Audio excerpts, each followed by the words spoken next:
Well, the escape, when you bust your head open. Describe what happens. You know, I dreamed about this escape though, and I talked to my little brother and them, had them come visit me, this and that. But again, I got the jail sold up, But the little crib home and them, Pilo, then we back there in the cell, we talking. I dream. So I tell him, I said, listen, I said, what you did with them 2 razors you had? Because you can't have them razors.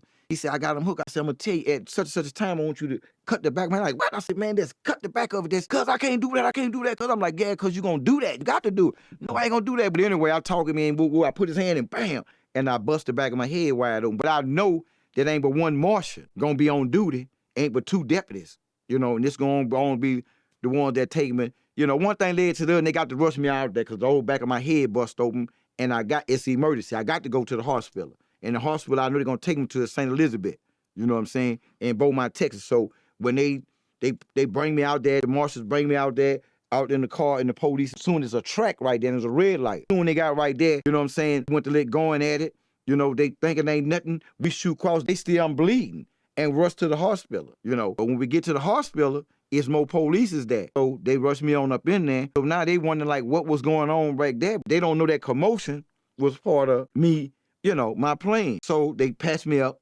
put staples and stuff in the back of my head. And when I come out there, soon they bring me out there and the police, my little brother, them rest in peace, man.